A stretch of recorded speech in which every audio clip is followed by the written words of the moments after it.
Shalom. Puji nama Tuhan. Kiranya damai sukacita Tuhan melimpah atas kehidupan kita semua.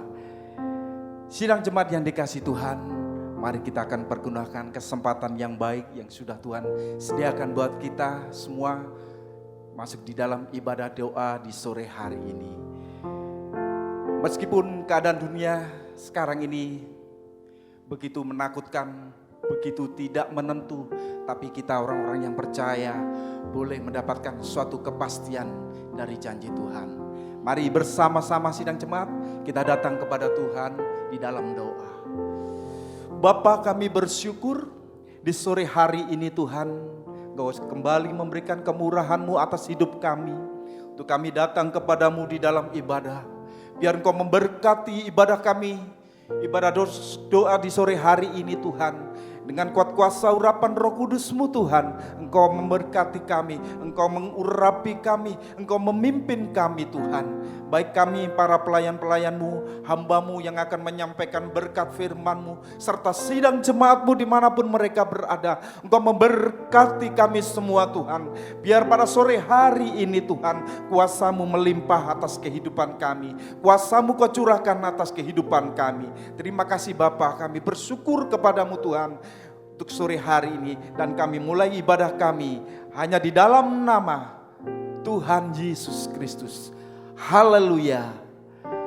Amin. Mari bersama kita akan naikkan pujian. Ketika ku hadapi kehidupan ini. Ketika ku hadapi kehidupan ini, jalan mana yang harus ku pilih? Ku tahu ku tak mampu, ku tahu ku tak sanggup. Hanya Kau Tuhan tempat jawabanku. Aku tahu ku tak pernah sendiri, sebab Engkau Allah yang menggendongku.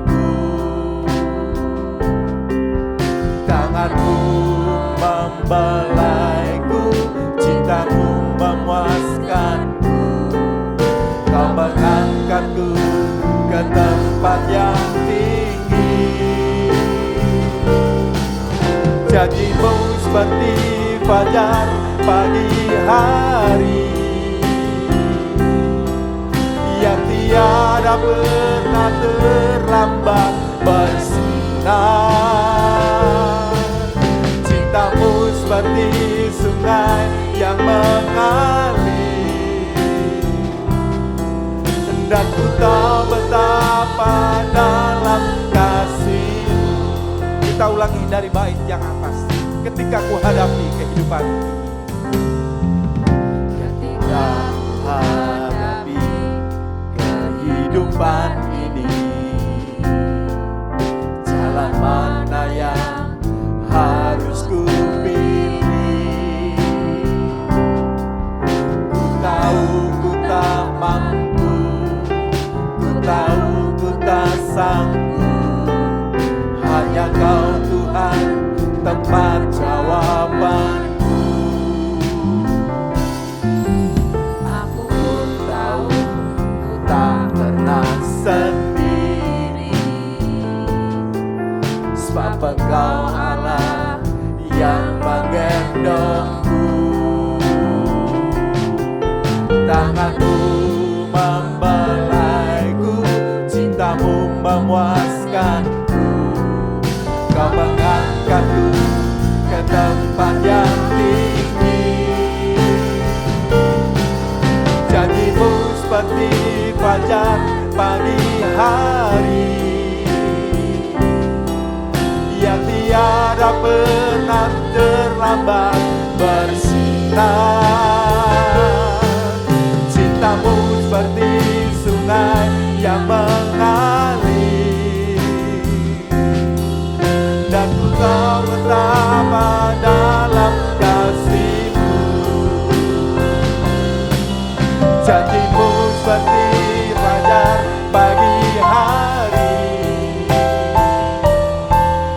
yang tiada pernah terlambat bersinar. Cintamu seperti sungai yang mengalir, dan ku tahu betapa dalam kasih-Mu. Janji-Mu seperti fajar pagi hari, yang tiada pernah terlambat bersinar. Cintamu seperti sungai yang mengalir, dan ku tahu betapa dalam kasih-Mu Tuhan. Dan ku tahu betapa dalam, sekali lagi, dan ku tahu betapa dalam kasih-Mu. Dan ku tahu betapa dalam kasih-Mu. Haleluya, puji nama Tuhan. Begitu luar biasa sekali kasih Tuhan atas kehidupan kita. Mari kita berikan kesempatan untuk Tuhan berkarya seluasnya dalam kehidupan kita. Mari kita akan naikkan pujian berkaryalah Roh Kudus di sini.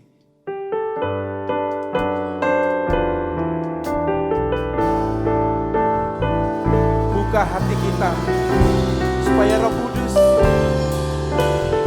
ada dalam kehidupan kita. Berkaryalah Roh Kudus. Berkaryalah Roh Kudus di sini. Berkaryalah dengan kuasa-Mu.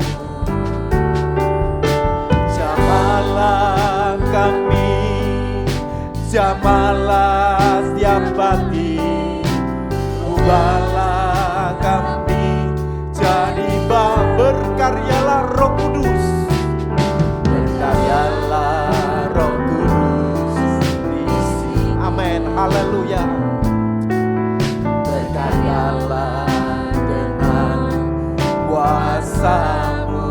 Jamah kami, jamahlah kami, jamahlah setiap hati. Ubahlah kami jadi baru. Ubahlah kami Bapa, bentuklah kami Bapa, jadikan kami sesuai dengan firman-Mu. Ubahlah kami Bapa, bentuklah kami Bapa, jadikan kami sama seperti Yesus.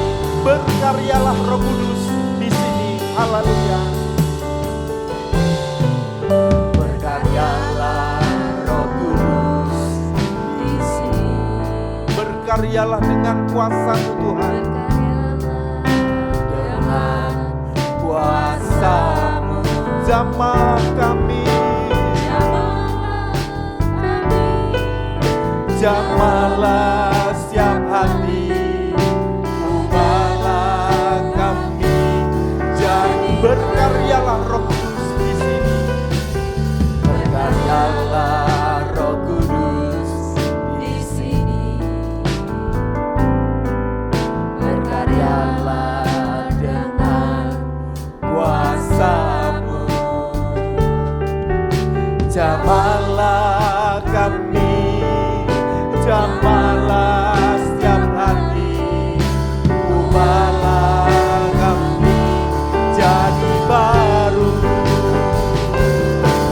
Ubahlah kami Bapa, bentuklah kami Bapa, jadikan kami sesuai dengan firman-Mu. Ubahlah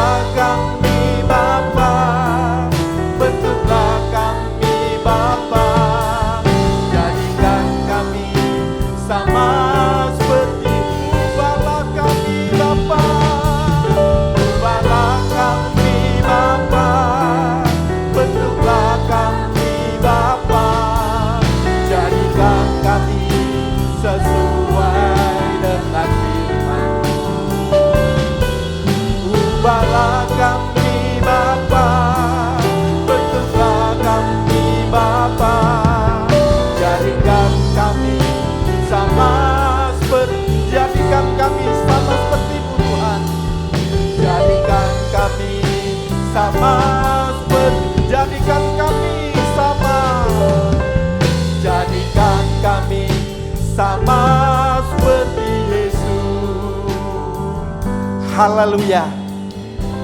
Puji nama Tuhan. Biar karya Roh Kudus benar-benar nyata dalam kehidupan kita. Kita yang mendapatkan kemurahan Tuhan. Kita yang mendapatkan kasih anugerahnya. Mari kita naikkan pujian kepada Tuhan di sore hari ini. Untuk kita sebelum menaikkan doa kita akan menerima firman Tuhan. Kau telah memilihku Tuhan. Mari persiapkan kehidupan kita. Kehidupan kita dipakai. Haleluya Yesus. Kau telah memilihku.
jadikan aku bait suci-Mu yang kudus dan yang tiada bercela.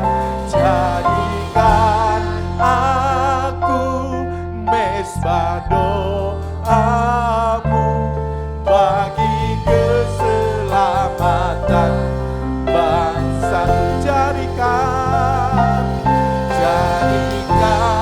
aku bait suci-Mu yang kudus dan yang tiada bercela. Jadikan aku mesbah doa-Mu bagi keselamatan.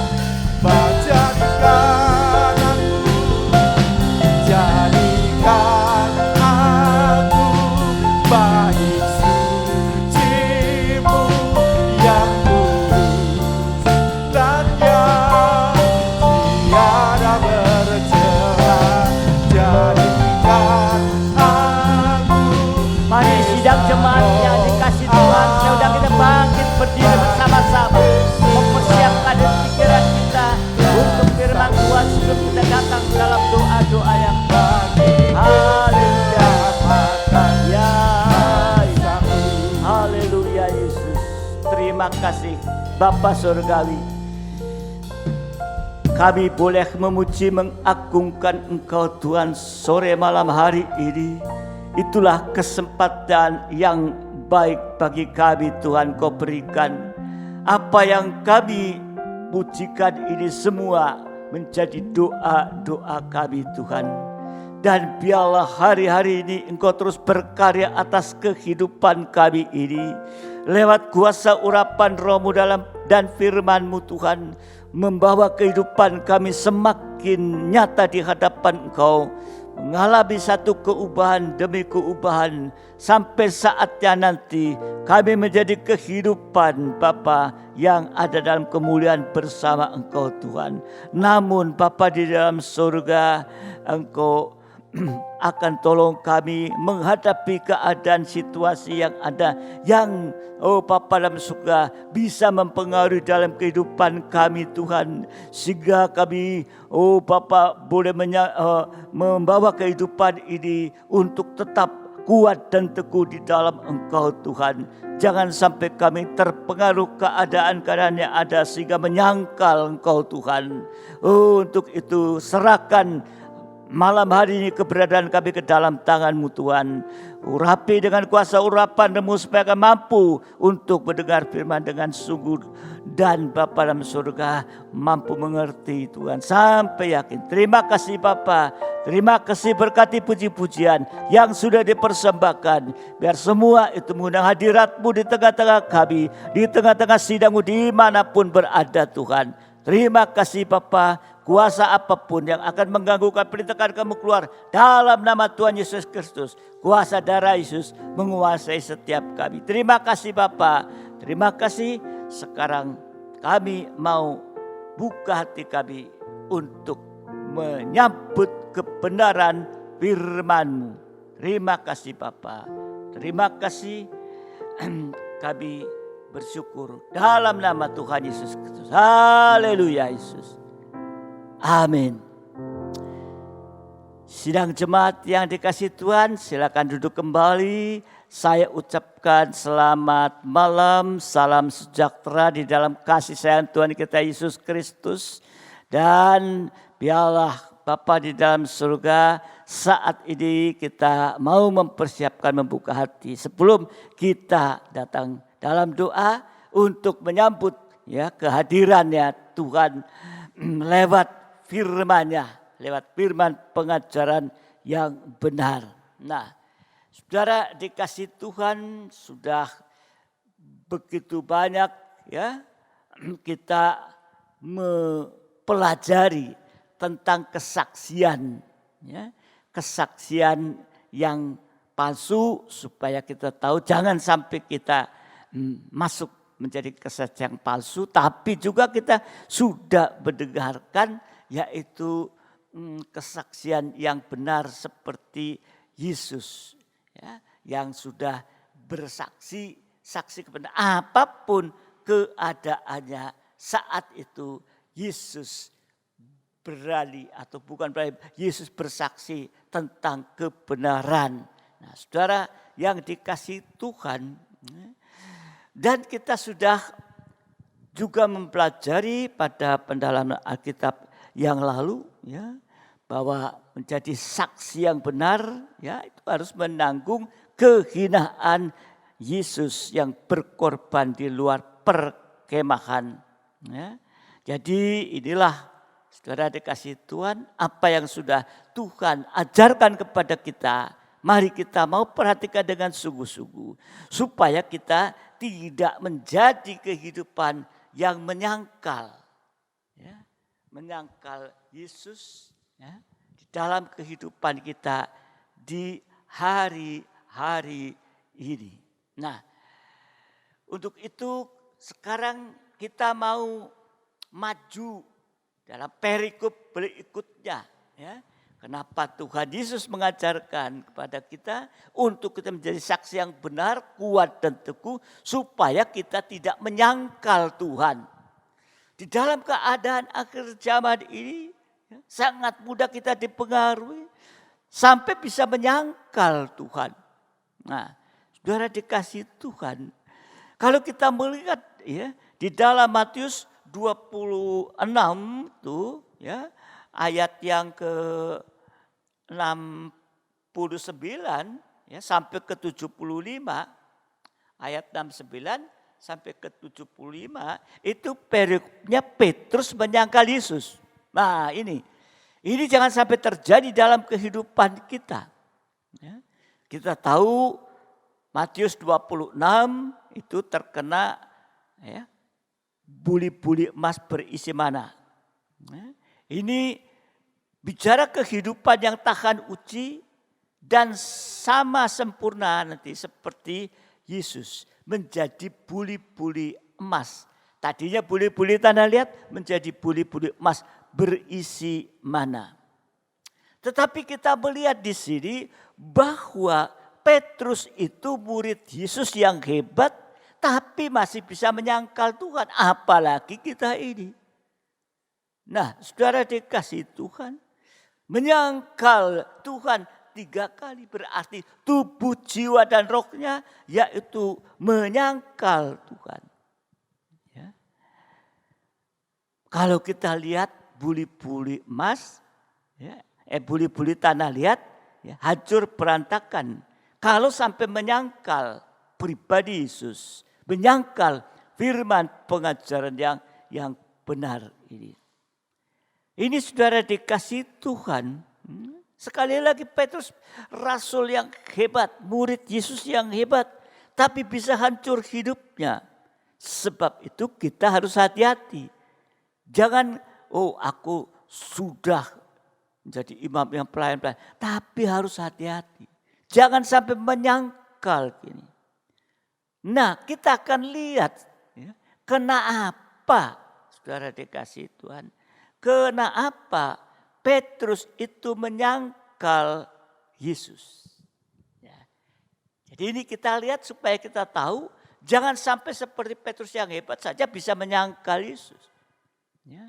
Jadi Petrus menyangkal Yesus yang pertama, ya, itu Matius 16, 21 sampai 23. Ya. Matius 16, 21 sampai 23. Sejak waktu itu Yesus mulai menyatakan kepada murid-muridnya bahwa ia harus pergi ke Yerusalem dan menanggung banyak penderitaan dari pihak tua-tua, imam-imam kepala, ahli-ahli Taurat, lalu dibunuh dan dibangkitkan pada hari yang ketiga. Nah, saudara yang dikasih Tuhan, ya, kita sudah tahu akan peristiwa ini. Ayat 22, tetapi Petrus saat Yesus mengatakan itu, Petrus ya, di sini menarik Yesus ke samping. Berarti dia pegang tangan Yesus, tarik ke samping dan menegur. Wah, ya, muridnya negur guru ini. Katanya, Tuhan, kiranya Allah menjauhkan hal itu sekali-kali takkan menimpa engkau. Artinya Petrus menarik Yesus, dikatakan enggak, ya, jangan sampai itu menimpa engkau. Ya. Jangan sampai menanggung banyak penderitaan, ya, dan dibunuh. Ini Petrus, ya. Jadi saudara dikasih di ayat 23, maka Yesus berpaling dan berkata kepada Petrus waktu ditarik. Ya, kemudian Yesus berpaling berkata kepada Petrus, enyahlah iblis, engkau suatu batu sandungan bagiku. Sebab engkau bukan memikirkan apa yang dipikirkan Allah, melainkan apa yang dipikirkan manusia. Jadi Petrus dengan pikirannya sendiri, sedang Yesus pikiran Allah, rencananya harus menderita, mati dan dibunuh. Tapi Petrus dia pikirannya pikiran daging ini. Jadi kenapa Petrus menyangkal? Sebab Petrus menolak salib. Petrus menarik Yesus ke samping. Berarti menolak salib. Dia katakan Yesus akan mati dan bangkit. Berarti menolak salib. Ya, sebab Petrus hanya memikirkan pikiran daging. Tadi dikatakan bukan memikirkan apa yang dipikirkan Allah. Nah, kita tahu bahwa salib itu atau kematian Yesus di atas kayu salib itu merupakan kasih Tuhan kepada kita. Amin. Petrus gak tahu itu. Ya. Jadi Yesus mati bangkit. Ya. Itu merupakan kasihnya kepada kita manusia yang berdosa. Karena begitu besar kasih Allah ke dunia ini, maka dikaruniakan anaknya yang tunggal. Supaya siapa percaya tidak binasa, beroleh hidup kekal. Inilah merupakan kasih Tuhan. Jadi kalau kita lihat di sini, kenapa Petrus menyangkal? Oleh karena Petrus tanpa kasih Tuhan. Tidak ada kasih Tuhan. Di dalam Filipi 3, 18 sampai 19, Filipi 3 ya 18 sampai 19. Karena seperti yang telah kerap kali kukatakan kepadamu, kerap kali, sering, berulang. Dan yang kunyatakan pula sekarang sambil menangis, banyak orang yang hidup sebagai seteru salib Kristus. Seperti tadi, ya, Petrus ya, menjadi seteru salib Kristus. Kesudahan mereka ialah kebinasaan. Tuhan mereka ialah perut mereka. Kemuliaan mereka ialah aib mereka. Pikiran mereka semata-mata tertuju kepada perkara-perkara duniawi.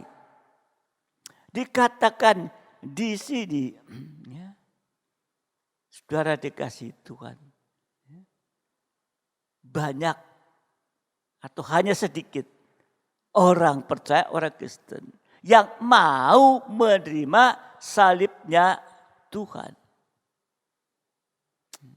Jadi banyak orang yang hidup sebagai seterusnya, enggak mau sengsara bersama dengan Yesus, ya, sehingga atau karena pikiran mereka semata tertuju kepada hal-hal perkara-perkara duniawi.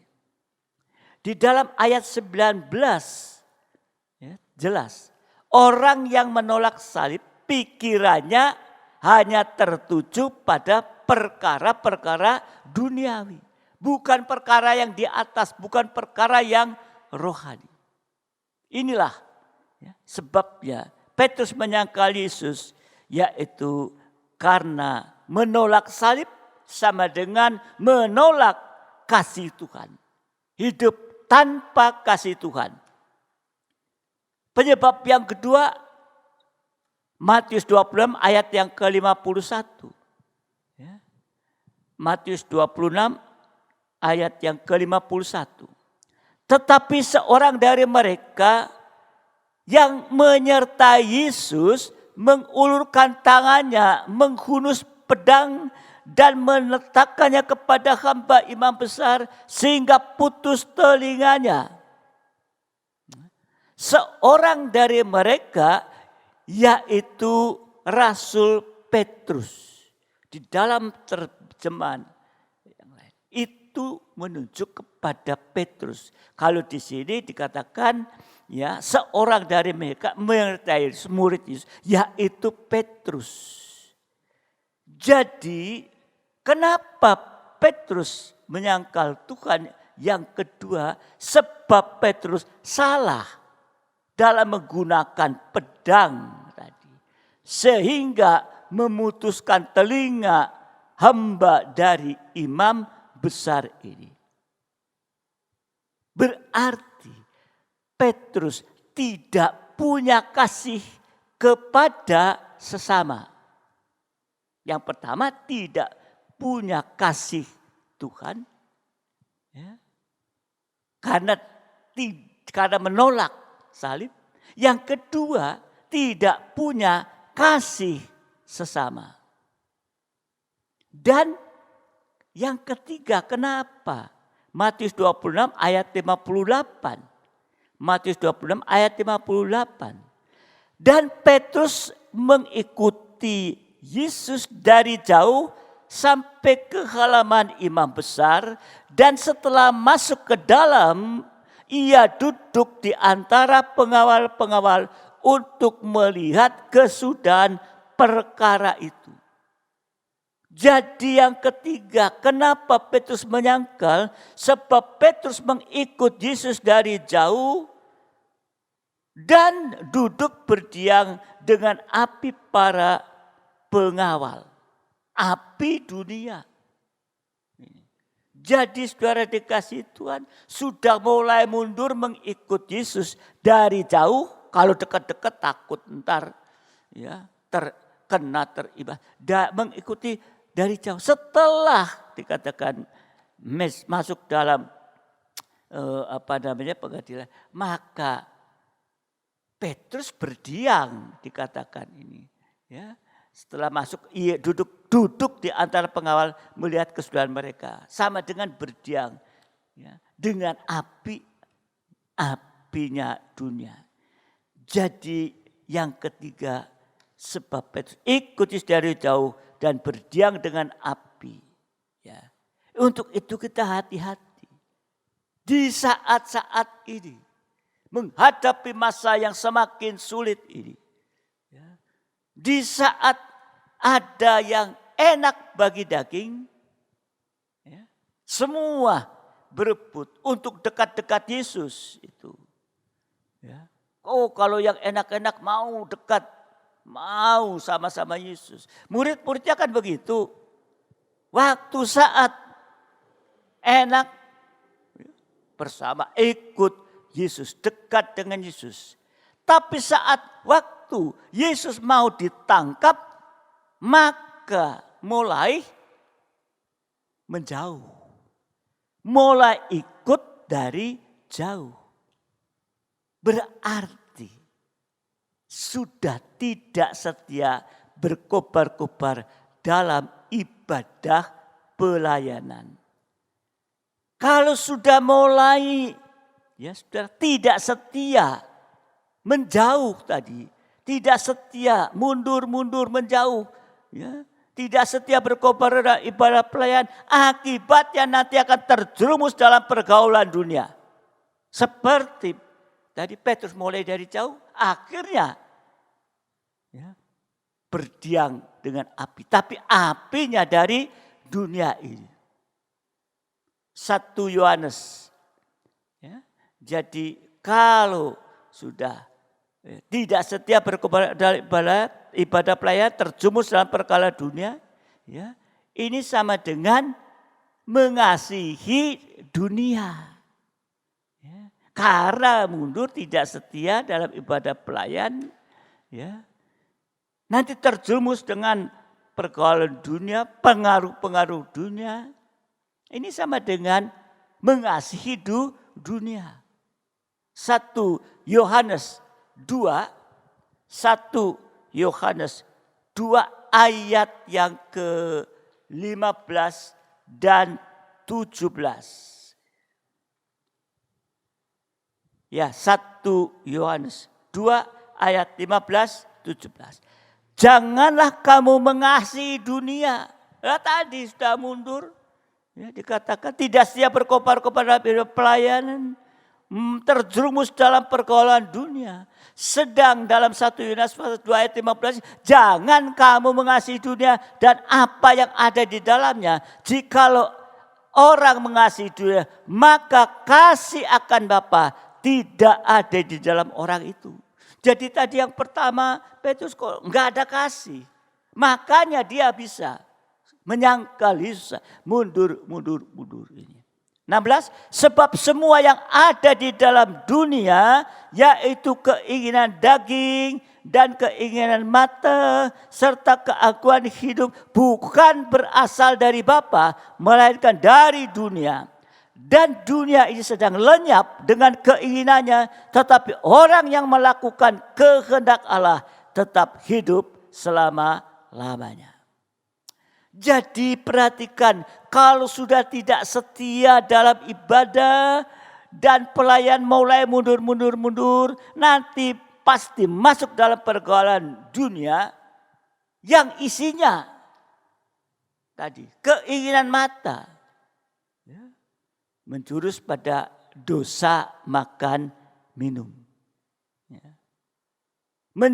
Keinginan daging menjurus pada dosa percabulan dengan segala ragamnya, sampai juga pada nikah yang salah. Loh, aku nikahnya benar kok sudah diberkati, ada suratnya, ada surat nikahnya, catatnya benar kok. Nikah yang salah, ya, nikah di dalam nikah yang tidak sesuai dengan kehendak Tuhan, tidak sesuai firman Tuhan. Kepala, tubuh, anggota tubuh, bukan dibalik-balik. Ini saudara dikasih Tuhan. Dan juga yang keempat tadi, keangkuhan hidup tadi. Keangkuhan hidup sama dengan tidak dengar-dengaran pada firman Tuhan. Jadi kalau ayat 17 ya tadi, dunia itu sedang lenyap dengan keinginan, tapi orang yang melakukan kehendak Allah tetap hidup selama-lamanya. Jadi keangkuhan hidup artinya tidak lagi taat dengar pada firman. Firman Tuhan dengan jelas menyatakan ini yang sesuai dengan dalam Alkitab, tapi enggak mau taat dengar-dengaran ini. Sombong, keangkuhan hidup, oleh karena aku sekarang seperti ini, aku sukses dan sebagainya. Ini saudara dikasih Tuhan, keangkuhan hidup, sombong. Bahkan mengkritik firman, berani mengkritik firman. Orang mengkritik firman, itu termasuk sombong. Firman itu ya dan amin. Amin. Firman itu ya benar, enggak ada salahnya. Tapi dikritik, berarti sombong, lebih tinggi dari Tuhan. Firman itu adalah pribadi Yesus sendiri dikritik. Oh, ini saudara dikasih Tuhan. Nah, ingat, ya, kalau sudah tidak setia dalam ibadah pelayanan, masuk dalam pergaulan dunia tadi dengan keinginan mata, keinginan daging, dan keangkuhan hidup ini, maka kehidupan seperti ini sedang lenyap bersama dunia. Berarti binasa nanti selamanya. Jadi Petrus menyangkal Yesus sebab dia tidak memiliki kasih. Yang ada padanya hanya kepentingan sendiri. Kalau kita melihat di dalam Injil Matius 24 ayat yang ke-12. Matius 24 ayat yang ke-12. Dan karena makin bertambahnya kedurhakaan. Baru yang lalu kita bicara tentang kedurhakaan. Ya, sudah dijelaskan tentang kedurhakaan itu. Karena makin bertambahnya kedurhakaan, maka kasih kebanyakan orang akan menjadi dingin. Ini di akhir zaman, kehidupan tanpa kasih ini akan terjadi lagi. Bahkan lebih banyak yang kasihnya menjadi dingin. Tadi kasih kebanyakan orang akan menjadi dingin. Tentunya berakibat. Akibatnya kehidupan ini tadi akan mendurhaka pada Tuhan atau menyangkal Tuhan. Seperti Petrus. Jangan sampai kita mendurhaka. Sudah dijelaskan yang lalu tentang durhaka, kedurhakaan. Apa akibatnya kedurhakaan itu? Jadi di hari-hari ini, di hari-hari akhir ini, saudara dikasih Tuhan, kita mutlak membutuhkan kasih Tuhan untuk menghadapi dunia akhir zaman yang penuh dengan kesulitan dan dosa-dosa sampai pada puncaknya dosa. Sekarang kita menghadapi banyak kesulitan. Ya. Bukan saja kesehatan. Memang ya, dampaknya dari pandemi COVID-19. Tapi ada rentetannya. Semua terimbas. Bukan perkara kesehatan. Perkara juga tentang ekonomi. Dan lainnya. Tapi mari Tuhan sudah mengajarkan, Tuhan memberikan kekuatan, keteguhan hati supaya kita tidak takut. Tetapi kita tetap mau untuk mengikuti gerak firman Tuhan. Ini saudara dikasih Tuhan. Sehingga firman dalam urapan memberikan kekuatan, keteguhan hati dalam kehidupan kita ini. Nah, kalau tadi dikatakan mutlak membutuhkan kasih Tuhan. Menghadapi masalah dunia akhir zaman ini. Dari mana kita mendapatkan kasih Tuhan? Yohanes 21. Dari mana kita mendapatkan kasih Kristus? Yohanes 21, 15 dan 17. Sesudah sarapan, Yesus berkata kepada Simon Petrus, Simon, anak Yohanes, apakah engkau mengasihi aku lebih daripada mereka ini? Jawab Petrus kepadanya, benar Tuhan, engkau tahu bahwa aku mengasihi engkau. Kata Yesus kepadanya, gembalakanlah domba-dombaku. Ayat 17, kata Yesus kepadanya untuk ketiga kalinya, Simon, anak Yohanes, apakah engkau mengasihi aku? Maka sedih hati Petrus karena Yesus berkata untuk ketiga kalinya, apakah engkau mengasihi aku? Dan ia berkata kepada Tuhan, engkau tahu segala sesuatu, engkau tahu bahwa aku mengasihi engkau. Kata Yesus kepadanya, gembalakanlah domba-dombaku. 3 kali Petrus menyangkal Yesus. 3 kali Yesus bertanya kepada Petrus, gembalakanlah domba-dombaku.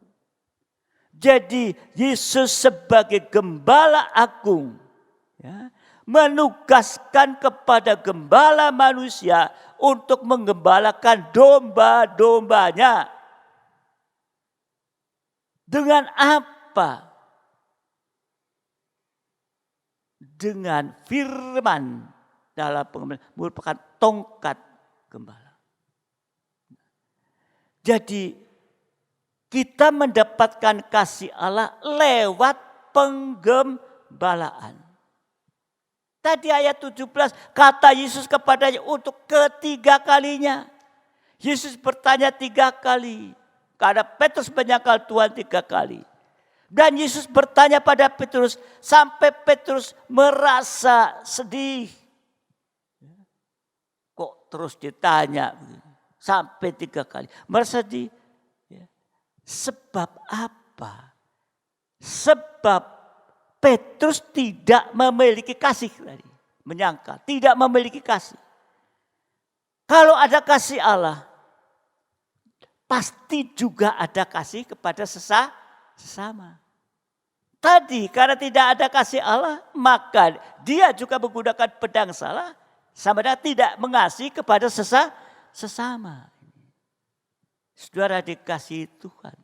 Jadi kalau ada kasih Allah, pasti ada kasih sesama. Sebab 2 log batu yang Musa dapat di atas gunung Sinai, 2 log batu itu tidak bisa dipisahkan, tidak bisa dipecah sendiri-sendiri. 2 log batu itu dempet, tidak bisa dipisahkan. Yang log batu pertama isinya mengasihi kepada Tuhan, yang kedua mengasihi kepada sesama. Jadi kalau ada kasih Allah, pasti ada kasih kepada sesama. Itu buktinya. Nggak bisa dipecah, nggak bisa dipisah. Ini saudara dikasih Tuhan. Syarat tergembala pasti harus ada dalam kandang pengembalaan.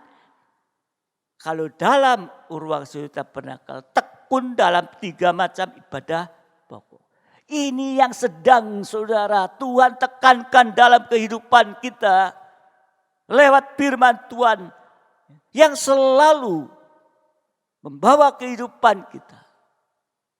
Menyatakan semua itu untuk kita tekun dalam 3 macam ibadah pokok.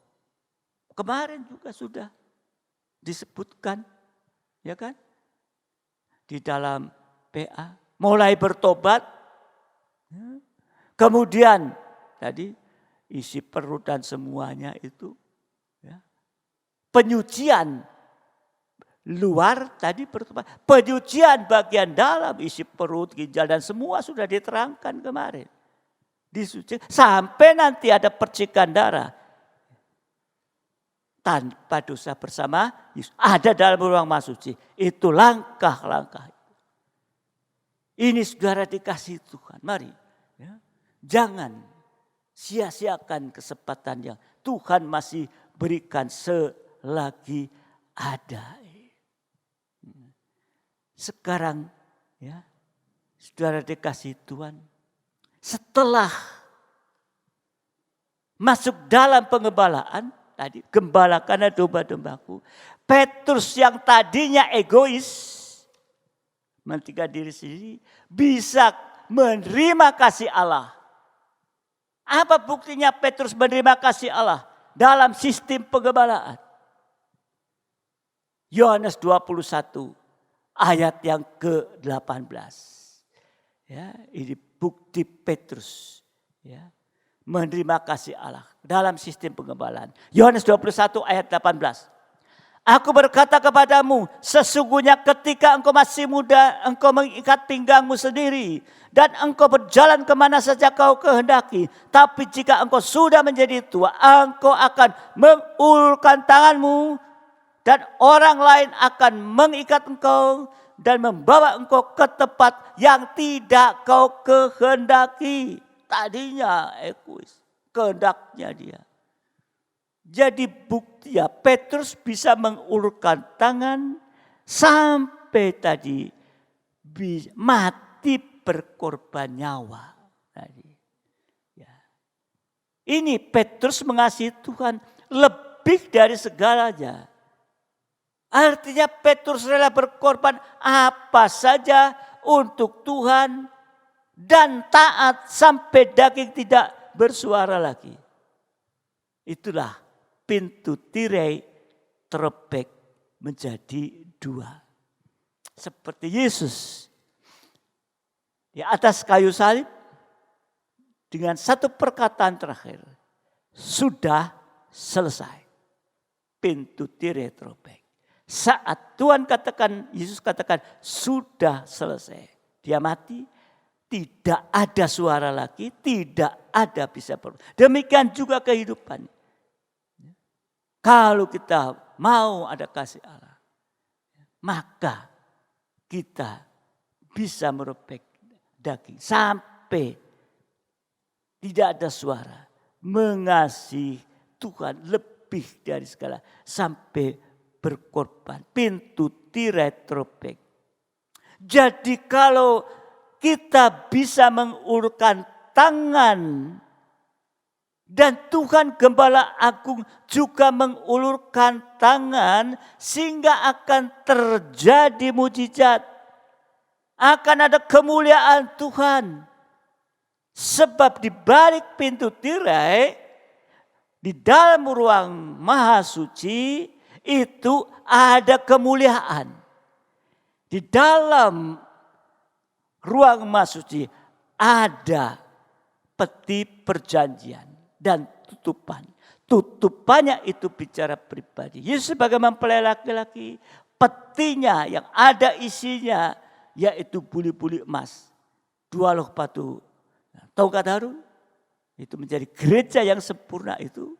Ya. Itu ada sekena glory, ada kemuliaan oleh karena ada 2 kali 7 percikan darah. Yang pertama 1 kali 7 percikan darah di atas tutup gerai. Itulah pribadi Yesus yang sudah mati, bangkit dan adalah kemuliaan. Demikian juga dalam kehidupan kita. Kalau ada kasih Allah dalam kehidupan kita. Sampai kita ada percikan darah.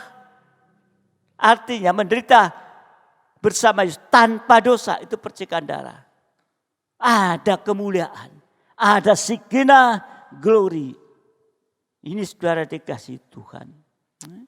Jadi kalau tangan kita ulurkan, tangan Tuhan Gembala Agung diulurkan juga kepada kita, akan terjadi mujizat. Ada kemuliaan yang luar biasa dalam kehidupan ini.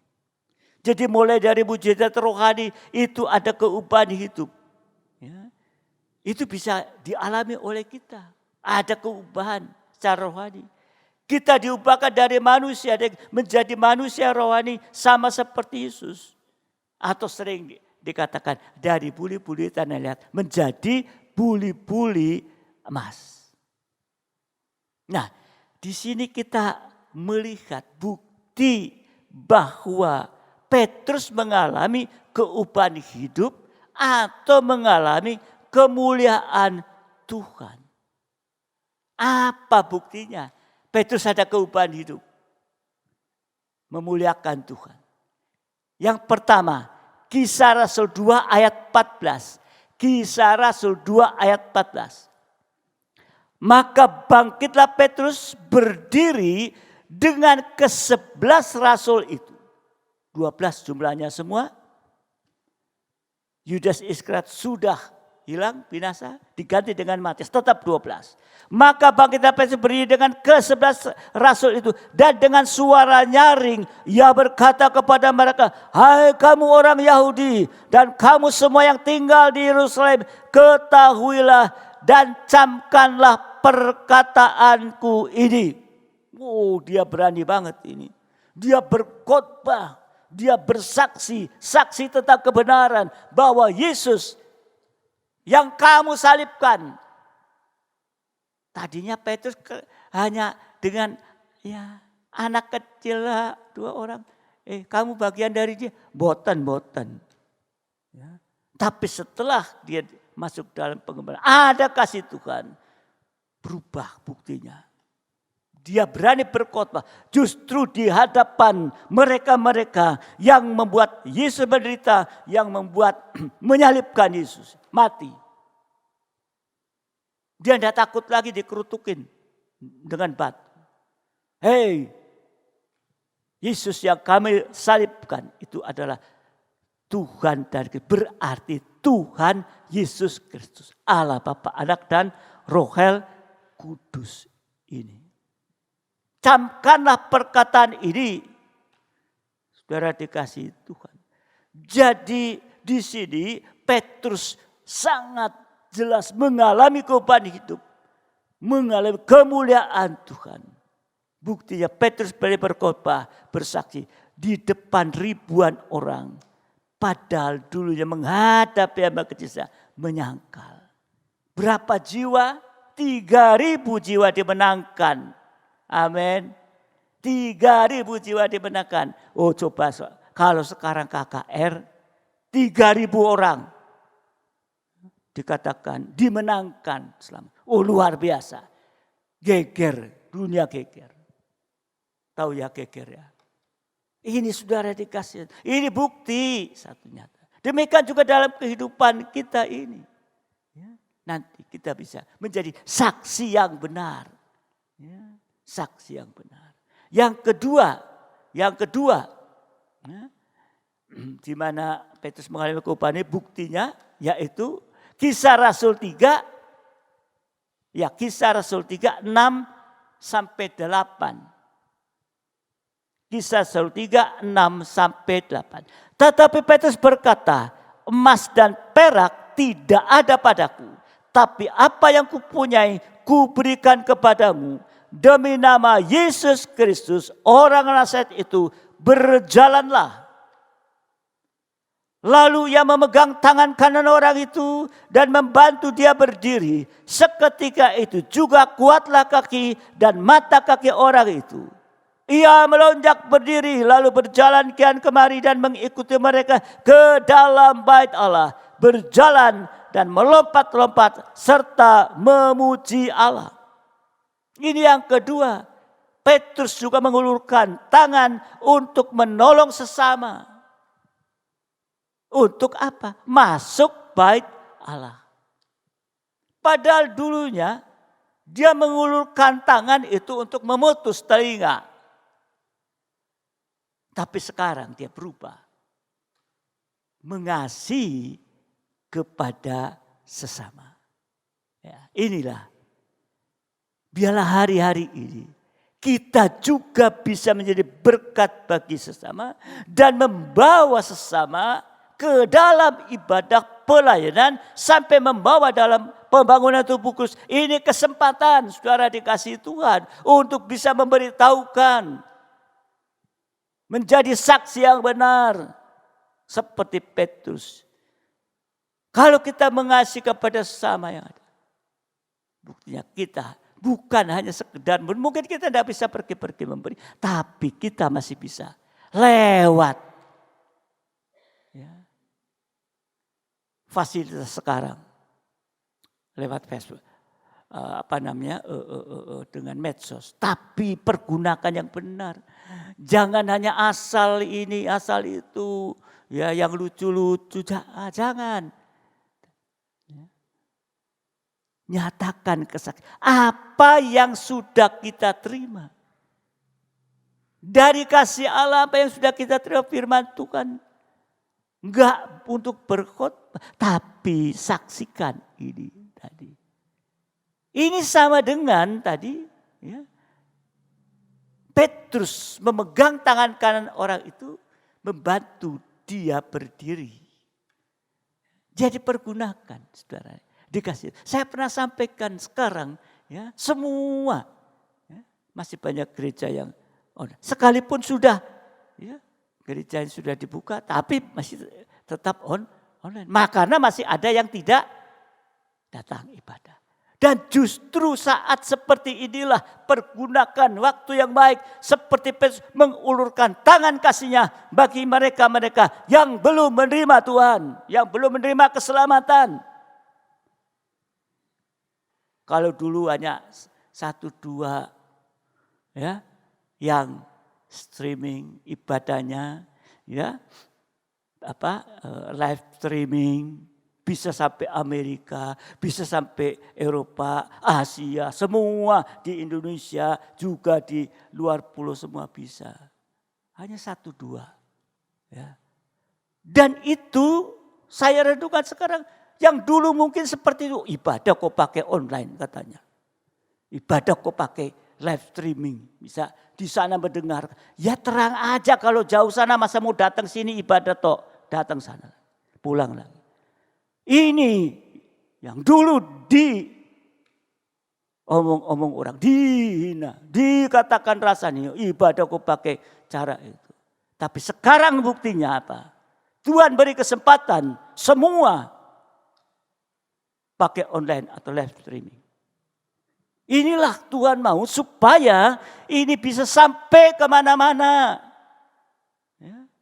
Ini sudah bisa sampai ke seluruh dunia. Itu amanat agung Tuhan. Bagaimana untuk bisa mencapai seluruh dunia? Kalau kita saat ini di tempat ini mau pergi kemana?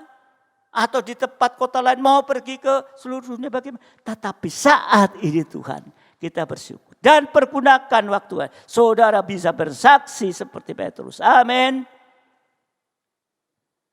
Jangan sia-siakan fasilitas itu. Baik itu Facebook atau apa segala macam. Hanya untuk guyon-guyon. Pergunakan sebaik-baiknya saudara dikasih Tuhan. Ini bukti. Petrus mengasihi kepada sesama. Yang ketiga. Ya saudara dikasih Tuhan. Yohanes 21 ayat 19. Yohanes 21 ayat yang ke-19. Dan hal ini dikatakannya untuk menyatakan bagaimana Petrus akan mati dan memuliakan Allah. Sesudah mengatakan demikian dia berkata kepada Petrus, ikutlah aku. Jadi yang ketiga, Petrus mengulurkan tangan pada Tuhan, rela mati untuk Tuhan. Padahal dulunya dia mengulurkan tangan untuk menarik Yesus ke samping. Jangan Tuhan, kau gak akan mati Tuhan. Tapi sekarang dia mengulurkan tangan kepada Tuhan dan rela mati untuk Tuhan. Ini saudara dikasih Tuhan. Juga bagi kita sekarang artinya mengulurkan tangan kepada kita mau setia berkobar-kobar dalam ibadah pelayan. Apapun pengorbanan yang harus kita lakukan. Apapun pengorbanan yang tidak boleh dikorbankan. Firman pengajaran itu pribadi Yesus. Ya, saudara dikasih Tuhan. Apa untuk ibadah? Perlu dikorbankan sekarang. Waktu saudara. Ya. Kalau sekarang masih online, kota saudara. Ya. Ini seringkali masih, jangan lama-lama Pak kotanya. Loh kalau pergi ke gereja itu, ya, kalau transportasinya piro dan lain sebagainya. Itu mungkin lebih dari kota. Ya.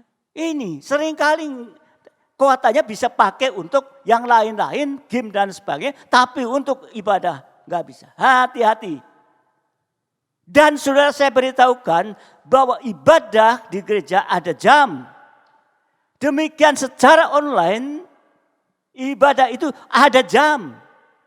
Jadi waktu ibadah ya tepat jam. Kalau sekarang ya ini doa jam setengah. Ya jam setengah 6. Kalau minggu ya jam 8. Sekalipun itu bisa diulang. Jangan saudara dikasih Tuhan. Kalau ibadah Tuhan yang melihat. Waktunya ibadah ya ibadah. Jam 8, setengah 7, setengah 6, setengah 6. Jangan nanti gampang deh. Kan bisa diulang. Itu bukan ibadah. Lihat video. Sama dengan lihat video. Film dan lain sebagainya. Bukan film. Saya katakan dengan jelas dan keras. Karena Tuhan tidak mau itu. Kita harus mengutamakan. Jamnya ibadah. Jangan sampai dilewatkan. Kalau diulang bukan ibadah. Saudara kalau mau lihat film. Ya film apa gitu. Ya. cari di YouTube. Oh, ketemu lihat. Ya, jangan saudara. Minta ampun sama Tuhan.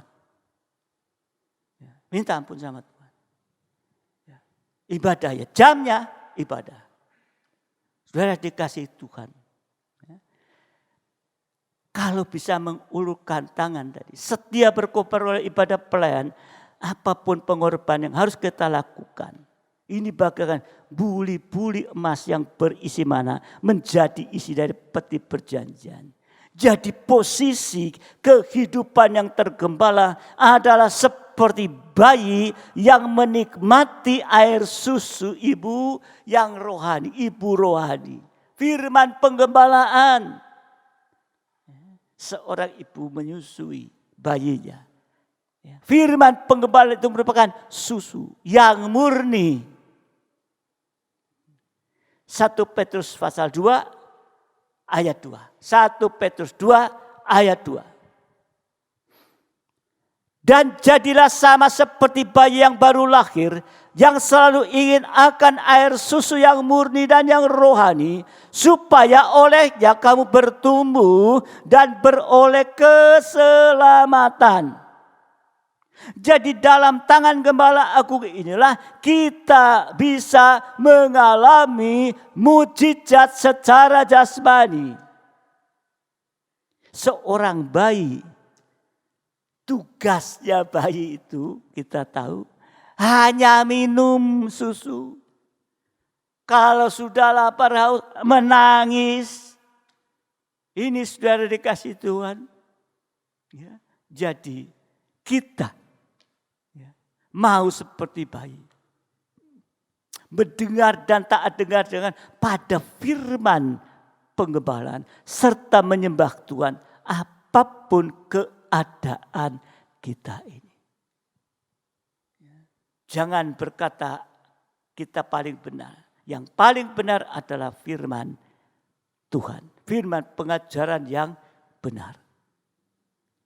Kalau kita sudah ada dalam tangan gembala agung, hasilnya. Tangan gembala agung sanggup memelihara kita. Sekalipun kita tidak berdaya. Di tengah-tengah kesulitan saat ini oleh pandemi COVID. Di tengah kemustahilan dunia. Saudara dikasih Tuhan. Tuhan akan pelihara tetap. Saudara boleh merasakan saat-saat ini. Yang mengasihi Tuhan. Ya, Tuhan sudah memelihara kita. Ya, saudara dikasih Tuhan. Sampai nanti hidup kekal. Dan yang kedua.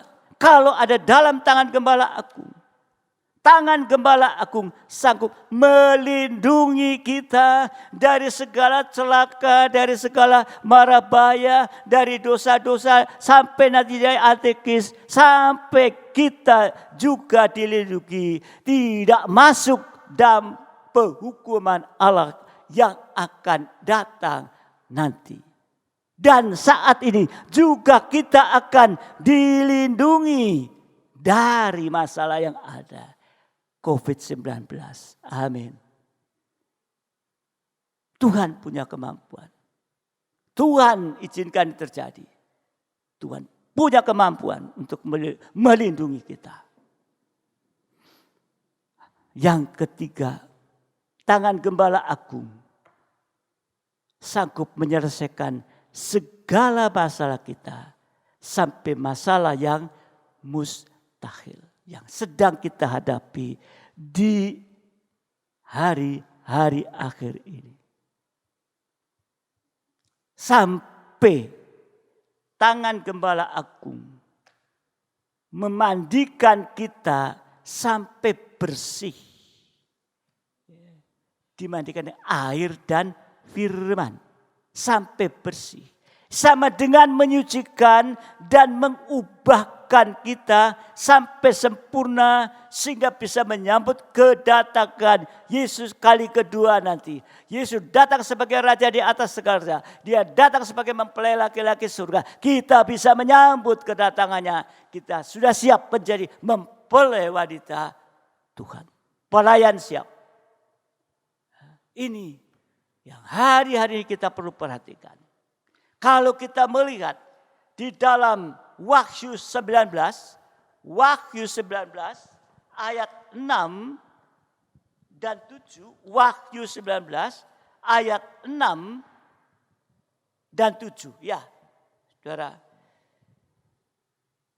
Lalu aku mendengar seperti suara himpunan besar orang banyak, seperti desau air bah, dan seperti deru guru yang hebat, katanya, haleluya, karena Tuhan Allah kita yang Maha Kuasa telah menjadi Raja. Marilah kita bersukacita dan bersorak-sorai dan memuliakan Dia, karena hari perkawinan anak domba telah tiba dan pengantinnya telah siap sedia. Ayat ini menunjukkan bahwa kita nanti akan masuk dalam perjamuan kawin anak domba. Kita bersama Dia untuk selama-lamanya. Masuk dalam kerajaan 1000 tahun damai sampai masuk kota Yerusalem yang baru. Berada di dalam kekekalan. Jadi biar saudara dikasih Tuhan, hari-hari ini kita sungguh-sungguh mau bergumul. Ya, mau bergumul. Jadikan kehidupan kita. Ya, jangan sampai menyangkal seperti Petrus. Ya, jangan oleh karena pengaruh-pengaruh dunia yang mulai mundur. Tidak setia, jangan jauh-jauh. Kembali mundur. Yang sudah mulai rencana dan mulai mundur dari ibadah pelayanan. Jangan. Riskan saudara dikasih Tuhan. Jangan mundur. Tapi kita terus kembali. Setia berkobar-kobar dalam ibadah dan pelayanan. Tuhan memberkati kita. Haleluya Yesus.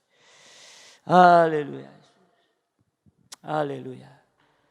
Saya undang kita bangkit berdiri bersama-sama. Sidang jemaat yang dikasihi Tuhan. Mari kita bersama untuk memuji Tuhan dan mempersiapkan kita untuk masuk di dalam doa-doa dan penyembahan. Katakan, aku mengasihi Engkau Yesus. Biar ini kita pujikan dari dalam hati dengan sungguh-sungguh. Bukan hanya dengan perkataan saja. Haleluya.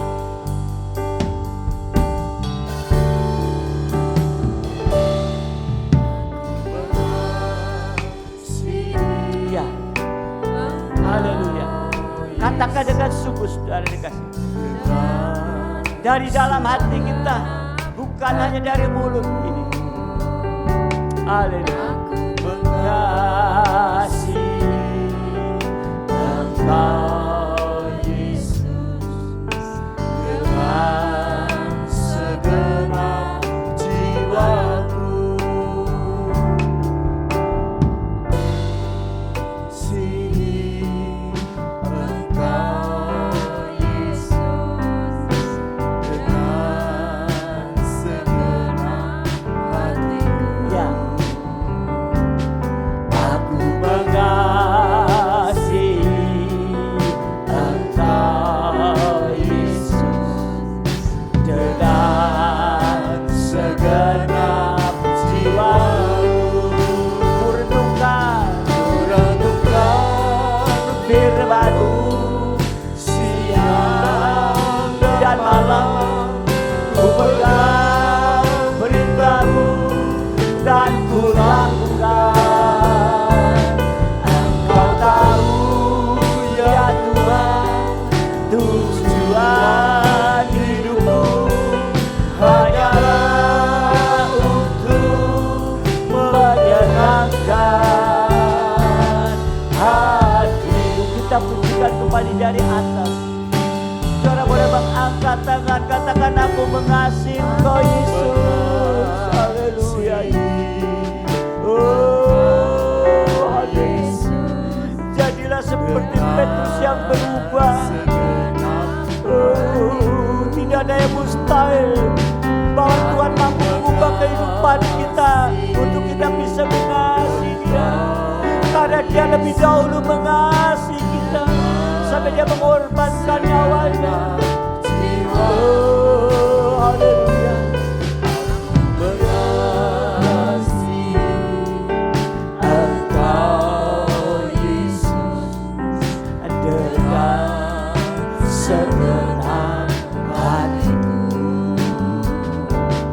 Aku mengasihi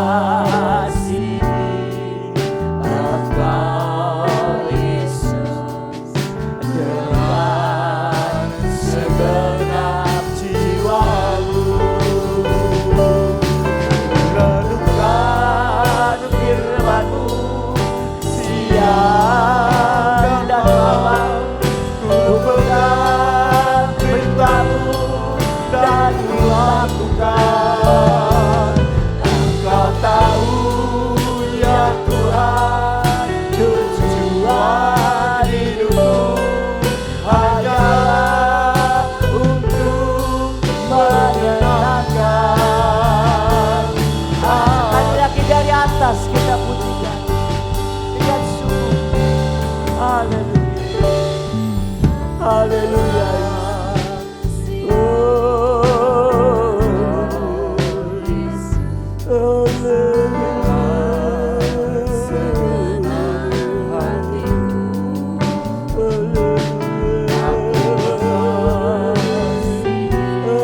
pujikan kurnia 2 kali. Bapak Sobi akan berdoa mengucap syukur. Mari kita pujikan dengan syukur. Kurenungkan firman-Mu. Ya. Biarlah firman-Mu terus mendengung di dalam kehidupan dan lewat kuasa urapan Roh mampu untuk melakukan firman-Mu. Kau tahu ya Tuhan, tujuan hidupku hanyalah untuk menyenangkan hatimu. Kurenungkan firman-Mu siang dan malam, ku pegang perintah-Mu dan ku lakukan. Engkau tahu ya Tuhan, tujuan hidupku hanyalah untuk menyenangkan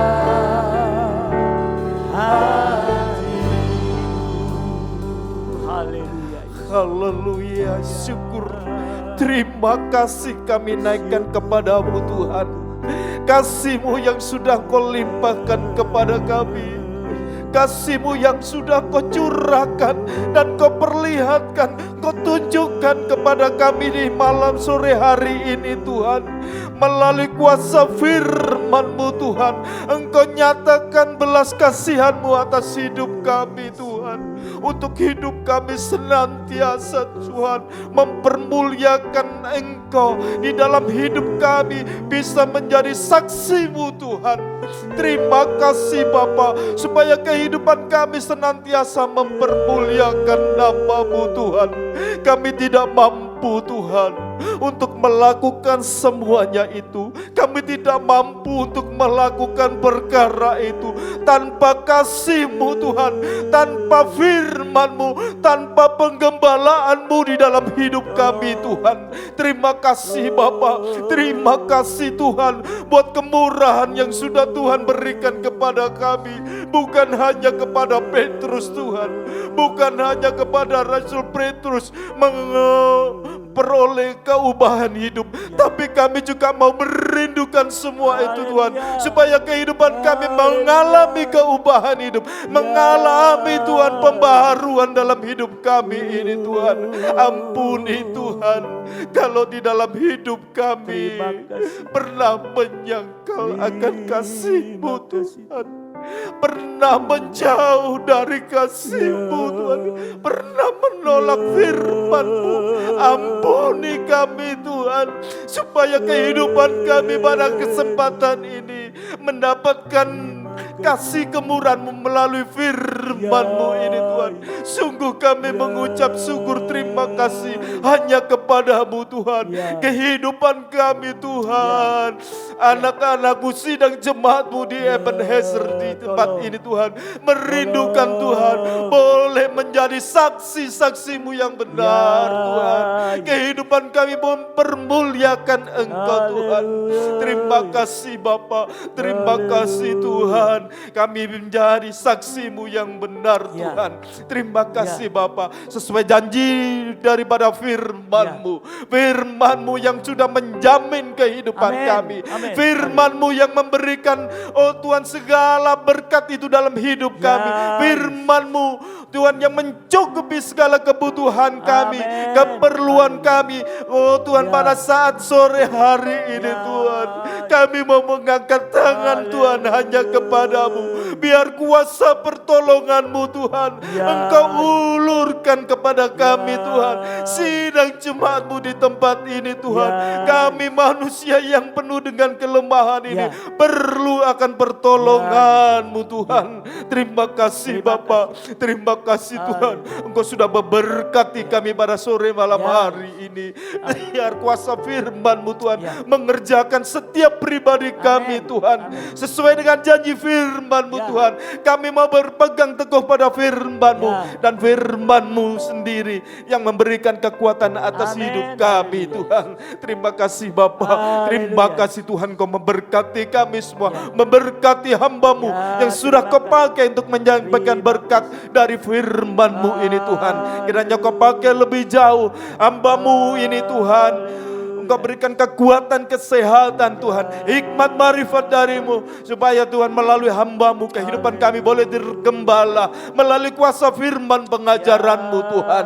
Terima kasih Bapa, terima kasih Tuhan Yesus, untuk segala kebaikan-Mu, untuk segala berkat yang sudah Tuhan limpahkan pada sore malam hari ini. Kami sidang jemaat-Mu Tuhan, yang di dalam kelemahan boleh Kau kuatkan, yang dalam kekurangan Kau cukupkan.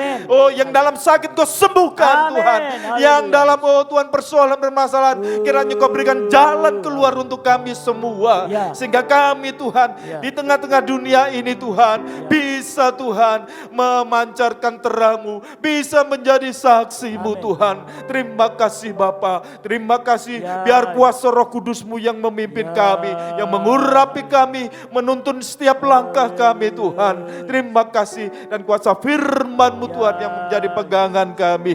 Terima kasih Bapa, Engkau memberkati kami semua, memberkati para imam-imam, para pelayan-pelayan-Mu Tuhan.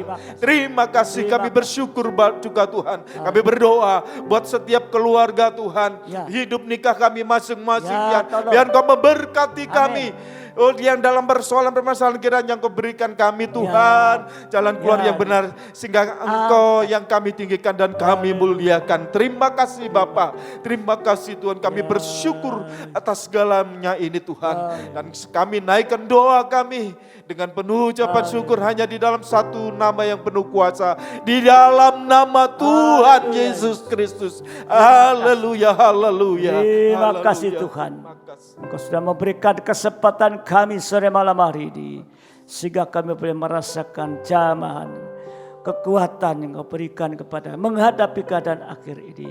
Juga Tuhan, kami berdoa untuk bangsa negara, kota di mana kami ada Tuhan, lingkungan di mana kami ada Tuhan. Oh Bapa, kami percaya Engkau akan tolong Tuhan. Waktunya Engkau akan selesaikan semua ini. Tapi biarlah Engkau beri hikmat kepada mereka Tuhan, yang mempunyai wewenang, wakil-Mu dalam pemerintahan di negara ini, dari teratas sampai terendah, mendapat hikmat untuk Bapa bersama-sama Tuhan, untuk menjaga semua ini dari ancaman COVID-19 ini. Untuk itu Bapa, serahkan semua ke dalam tangan-Mu, juga kepada masyarakat yang ada. Juga kami berdoa supaya mereka boleh taat dengar-dengaran Tuhan, dan menjaga semua ini supaya penularan COVID ini tidak menerus Tuhan, tapi bisa stop saatnya. Terima kasih Bapa, terima kasih. Terima kasih, kami bersyukur Tuhan, Engkau memberkati kami pelayan malam hari ini. Engkau memberkati seluruh pelayan-Mu yang terjadwal, supaya mereka tidak lalai, mereka bisa melakukan dalam kemurahan-Mu Tuhan. Terima kasih Tuhan, terima kasih Bapa, Engkau akan memberkati di dalam kehidupan seluruh sidang-Mu Tuhan, dimanapun berada. Yang ada masalah problema di dalam pekerjaan, usaha, dan lain sebagainya, kami dapat menyerah kepada Engkau Tuhan seperti firman-Mu, maka Engkau juga akan turunkan tangan-Mu untuk menolong kami semua. Terima kasih Tuhan, terima kasih.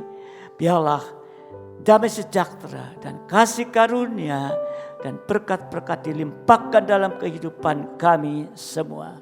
Sekarang sidang jemaat yang dikasihi Tuhan, terimalah berkat, nikmat, anugerah daripada Allah Bapa, cinta kasih dari Tuhan kita Yesus Kristus, serta persekutuan dalam Roh Kudus menyertai kita saat ini sampai selama-lamanya. Dan berkat Bapa Tuhan Yesus Kristus, mempelai pria surga yang mengasihi, Yang percaya bersama saya katakan, amin. Selamat malam, Tuhan memberkati sampai pada yang akan datang. Haleluya.